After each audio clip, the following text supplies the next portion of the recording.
Welcome one, welcome all to MMTV. My name is Harry Benjamin. Make sure you click that subscribe button and click a like on the video too.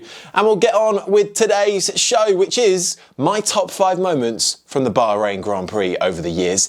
And there's a lot, so this has been tough, but let's kick off with number 5.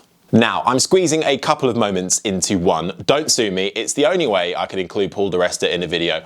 And he's only gone and done it. Yes, coming in at number 5 is the 2013 Bahrain Grand Prix Underdogs. This was a fantastic race. Nico Rosberg had qualified on pole in a Mercedes that back then was not a front-running car. He slipped back through the pack as the all-conquering Sebastian Vettel ran away with the lead. But a plucky Paul di Resta in a Force India had a great qualifying, starting in 5th, just in front of teammate Adrian Sutil. A strong start and long stint saw di Resta go well into the race, holding 3rd solidly and chasing down P2 before actually taking the lead once Vettel had pitted, whilst P3 eventually looked to be assured with less than 10 laps to go. Sadly, a fast Romain Grosjean in a Lotus that had started down in 11th chased him and passed the Scot, ultimately meaning di Resta finished in 4th. Heartbreak for me and probably a lot of Scottish fans as well, but still a pretty respectable result. A young Sergio Perez in his debut year for McLaren also put on a dramatic display,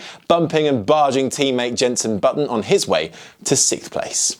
In at number 4, we have the first ever night race in Bahrain in 2014. To celebrate 10 years of Bahrain hosting F1, a night race was introduced and it changed the way we saw this track. The cars looked immense under the lights and we were treated to a fantastic race as well. One of the very first heated battles between title contenders Hamilton and Rosberg, sustained throughout the race alongside a huge bizarre crash between Esteban Gutierrez and Pastor Maldonado. And a Perez on the podium means the first night race in Bahrain slides into number 4. On the podium in at P3, Nico Rosberg's debut year, 2007, saw him line up in a Williams down in 12th on the grid, and a collision with Nick Heidfeld in the first lap saw him put all the way to the back of the field. However, a huge fight saw him claw his way back through the pack and into the points, finishing 7th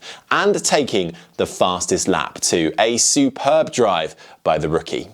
Just missing out on top spot. In at number 2 is the 2016 Bahrain Grand Prix and a crash between Williams' Valtteri Bottas and Mercedes' Lewis Hamilton. The featured teammates collided in dramatic fashion going into turn 1, with Bottas going into the side of Hamilton as he turned in. Hamilton involved in a turn 1 crash is not something you see every day. It's in at number 2. And taking the win has to be, although technically not at the Bahrain Grand Prix, but I'm including it anyway, was Sergio Perez's first ever win at the 2020 Circuit Grand Prix, which used the outer layout of the Bahrain Grand Prix circuit. A monumental drive saw him climb his way from the back of the pack all the way through to the race win, with some luck along the way putting both Mercedes drivers out of contention, a sterling drive and one that secured his future and a move to Red Bull for 2021. Well, those are my top 5 moments from the Bahrain Grand Prix over the years. Let me know yours in the comments below, and if you enjoyed this video, make sure to like and click that subscribe button, and I'll see you for the next one.